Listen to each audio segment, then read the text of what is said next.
عزت اپنے گھر میں ہوتی ہے، اور کسی بھی مکان کی تعمیر کر کے کسی مستری نے آج تک نہیں کہا کہ یہ مکان برقرار رہے گا. مکان برقرار رہتا ہے مکین سے رہتا ہے. تو مکان جو برقرار رہتا ہے وہ مکین کی پاور سے رہتا ہے، دیکھ بھال سے رہتا ہے. تو جب تم خود ہی اسلام کے لیے ڈاکو بنے ہوئے ہو تو پھر اگر انہوں نے قرآن جلانے، جب تم خود یہاں قرآن کو نصاب سے نکال رہے ہو تو کس منہ سے ہم ان کو، وہ معزز تھے زمانے میں مسلمان ہو کر اور ہم خار ہوئے تارک قرآن ہو کر.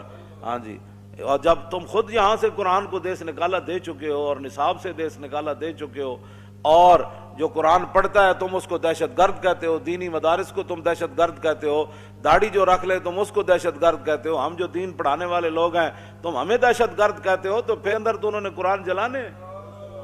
جب تم خود ہی قرآن پڑھنے والے کو دہشت گرد کہتے ہو، جتنے بندے تم نے لبیک یا رسول اللہ کے گرفتار کیے میرے سمیت، ان میں سے ہزاروں حافظ تھے.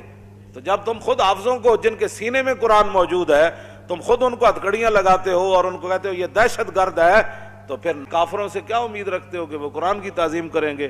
تو اب جب تم نے صاحب قرآن کی تعظیم نہیں کی، حالانکہ رسول اللہ نے 70 لاشیں پڑی تھی میدان احد میں، تو نبی علیہ الصلوۃ والسلام جس صحابی کو حضور پہلے دفنا دیتے نا اٹھا کر، تو اس کا معیار یہی تھا، حضور جس سے پیار کرتے تھے اسی کی شان صحابہ کہتے یہ بڑی شان والے ہیں. تو حضور جس کو اٹھا کر پہلے قبر میں رکھ دیتے صحابہ میں یہ مشہور ہو جاتا کہ یہ سب سے بڑی شان والے ہیں، حضور نے ان کو پہلے قبر میں رکھا. لیکن حضور نے وہاں ایک معیار مقرر فرمایا ایو مخزن للقرآن، فرمایا بتاؤ ان میں سے بڑا قاری اور حافظ کون ہے؟ فیضا اشیر لہو لحد الیہ، جب صحابہ عرض کرتے کہ حضور یہ سب سے بڑے حافظ ہیں، یہ سب سے بڑے قاری ہیں، تو حضور فرماتے ان کو اٹھا کر لاؤ، سب سے پہلے میں ان کو قبر میں رکھوں. تو جب تم نے خود ہی قرآن کی قدر جو ہے وہ نہیں کی. اقبال کیا کہتے ہیں؟ حفظ قرآن عظیم آئین توست، حرف حق را فاش گفتن دین توست. اقبال کہتا ہے یہ تو تیرا کام تھا نا قرآن اٹھا کر. وہ اپنی انگریزی کی کتابیں نہیں جلاتے، قرآن آخر کیوں جلاتے ہیں؟ کیوں جی؟ وہ اپنی گندی باتیں نہیں جلاتے، وہ گندگی کے بھرے ہوئے جناب جن کا باپ کا ماں کا کوئی پتہ نہیں، وہ قرآن کو آخر کیوں جلاتے ہیں؟ اس کا کون ذمہ دار ہے؟ تم ذمہ دار ہو، جو 56 ممالک کے حکمران ہو، تم ذمہ دار ہو. ہاں، تم قرآن کی بے ادبی کروانے کے ذمہ دار ہو، تم اسلام کے مذاق اڑانے کے ذمہ دار ہو. تو ہڈے اندر جو کوئی دم خم ہوتا کیوں جی؟ نور الدین زنگی نو حضور نے ستیاں جا جگایا مصر چو، اور بھی بڑے حکمران سن. تو اس کی وجہ یہی تھی کہ نور الدین زنگی نے دارالحدیث بنائے تھے، بڑی بڑی عمارتیں تعمیر کرائی تھیں کہ یہاں بیٹھ کر شیخ الحدیث حضور کی حدیثیں سنائے، رسول اللہ کے فرامین سنائے. ان کو لاکھوں لاکھوں روپے مولویوں کو تنخواہیں دی، بڑے بڑے علماء کو، محدثین کو، کہا کہ آپ کا اور کوئی کام نہیں ہے، جو چاہے میں دوں گا، لیکن یہاں بیٹھ کر حضور کی حدیث پڑھاؤ. تم نے اہل قرآن کی کیا عزت کی ہے؟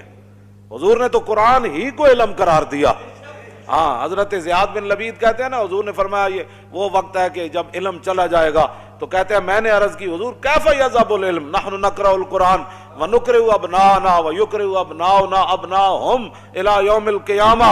حضور قرآن علم کیسے چلا جائے گا؟ پھر آپ کی امت پر زوال آ جائے گا. ہم آپ سے قرآن پڑھتے ہیں، ہم اپنے بچوں کو پڑھائیں گے، ہمارے بچے اپنے بچوں کو پڑھائیں گے، ان کے بچے پھر اپنے بچوں کو پڑھائیں گے الى یوم القیامہ. قیامت تک یہ سلسلہ چلے گا، تو علم کیسے چلا جائے گا؟ حضور نے فرمایا او زیاد، میں نے تو سمجھا تھا تو بڑا سمجھدار آدمی ہے، مدینہ منورہ میں تیری ماں تجھے روئے، یہ کیا بات تو نے سمجھ لی؟ اولیس ھذ الیہود والنصارى یقرؤون التوراۃ والانجیل ولا یعملون بشیء فیہما. فرمایا یہ تمہارے سامنے یہود و نصارہ موجود ہیں، تورات بھی پڑھتے ہیں، انجیل بھی پڑھتے ہیں، لیکن جو اس میں لکھا ہے اس پر عمل نہیں کرتے. تو فرمایا میری امت قرآن ضرور پڑھے گی لیکن عمل نہیں کرے گی، تو علم چلا جائے گا. بتاؤ، یہاں تو قرآن دیکھ کر امت کو پڑھنا نہیں آتا. جن کو دیکھ کر قرآن نہیں پڑھنا آتا، ان کو کیا سمجھنا ہے کہ جناب